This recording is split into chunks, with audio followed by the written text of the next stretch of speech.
In the evening, everyone gathered in the living room at 8 o'clock sharp. Several dozen clocks simultaneously heralded the coming of time. Steph settled in an armchair, with her back straight, her hair braided into a braid. Olga, sitting on the sofa, flinched at the chiming of the clock and looked at her sisters in a huff. Alice was half reclining on the sofa, next to Olga. Both remained in simple jeans and sweaters. Euphemia had brought tea and snacks, but Grandma was still gone. Just like in the high society, Olga grinned. "We lack a butler. And you offer your grandmother. Maybe she'll hire you for the job," Alice said with a chuckle. "Stop it. Can you even sometimes behave normally?" Amalia came in and looked sternly at her granddaughters. "I'm sick of your bickering." "I'm sorry, Grandma," the girls replied in unison. "So, the purpose of your visit? The real one?" Without changing her tone, asked the grandmother. "I received a letter, or rather a note, about my urgent need to come here because you need help," replied Alice. "Really? And who is the note from?" "I have no idea." "Olga?" Amalia turned to her granddaughter. "Did you get something too, or did you just run out of money?" "Both," replied Olga. "Grandma, you'd better explain what happened to me yesterday." Amalia sat silently in her chair by the burning fireplace. She had been preparing for this conversation for a long time, delaying it as long as she could, but the time had come. "I have always told you that our well-being and even our lives are inextricably linked to the clock of this house.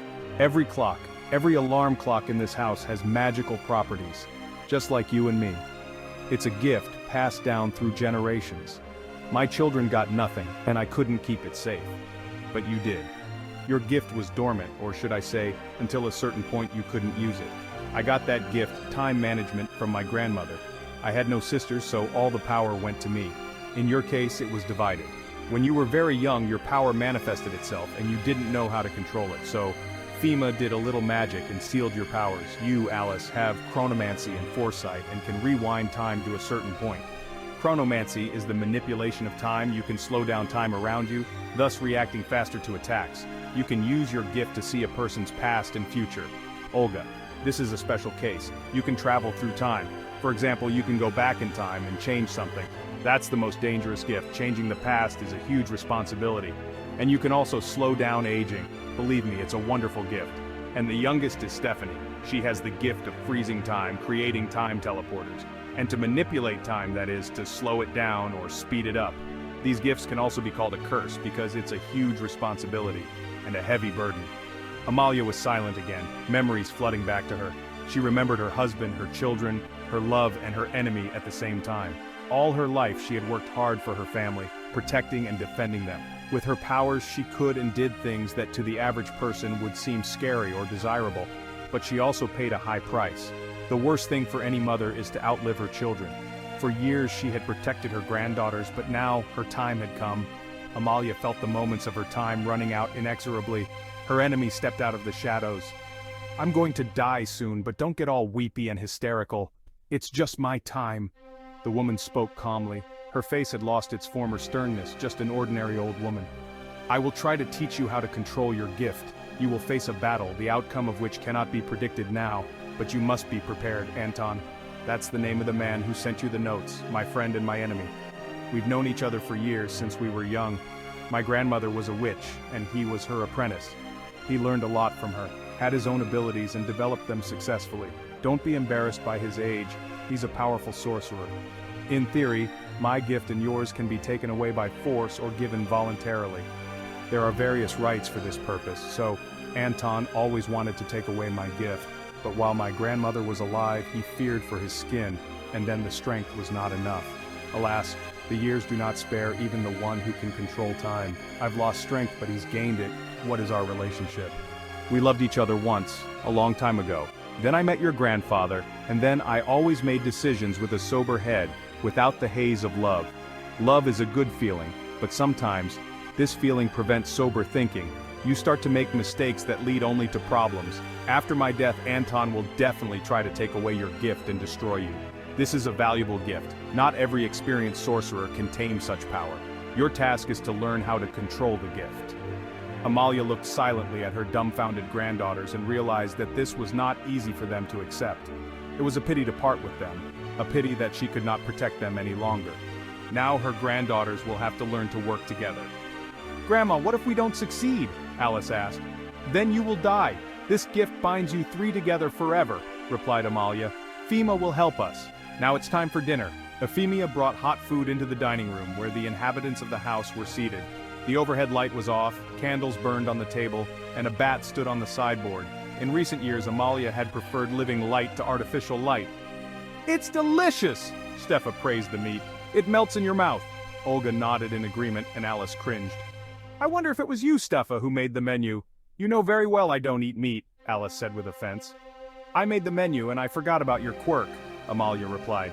"There are plenty of vegetables on the table. Tomorrow Fema will cook fish." Everyone was silently wielding forks. The clinking of instruments was interrupted by the beating of the clock. "You must learn to live together and cooperate," Amalia spoke sternly. "We start tomorrow, and I warn you at once, laziness and scandals will not be tolerated." After dinner, Amalia got up and went to her room. Olga soon also went to her room. In the dining room remained only Alice and Stefania. "Do you think our gift is already working?" Alice asked. I have no idea how it works," answered Steph. "Let's go outside, it's stuffy." The girls went out on the terrace, taking drinks from the house.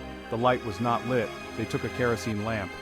Although they did not pity each other, now it was family cozy. On the table was a forgotten vase of flowers. The flowers from their garden were almost withered and looked eerie in the glow of the lamp, but there was still life in them. On a sudden impulse, Steph reached out to the drooping flower heads and concentrated. She felt invisible threads stretching from her hand, twisting into invisible spirals. In front of the astonished girls, the flowers began to dry quickly, falling off until a fine dust, the ashes of the flowers, remained on the table. "You did it!" Alice said in shock. She was stirred by her sister's power and frightened. "So she wasn't lying. Why would she lie?" Steph said. At that moment, a deafening clock chimed simultaneously throughout the house. The girls ran frightened into the house. The hands on the clock were spinning erratically and a glow seemed to emanate from it. "Well, it's done," Fema muttered from the darkness. She could see everything, watching her sisters. They were up early, eating coffee and sandwiches in the library. Amalia looked tired, but her granddaughters looked rested. Grandmother began with the basics. She began to explain how each gift worked, what rash actions could lead to. Each learned to control her gift, and grandmother was able to guide and help. It was hard for the girls both physically and mentally. Learning and training took a lot of energy. Amalia turned out to be a demanding teacher and mentor.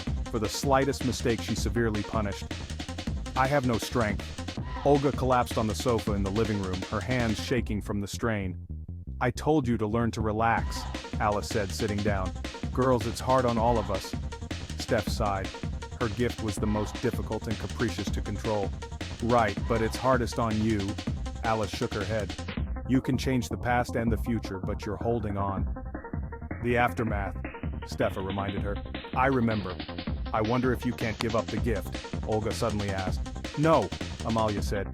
"If you refuse, the gift will simply pass to one of you. I told you, you are bound. Moreover, after my death, the power will pass to you."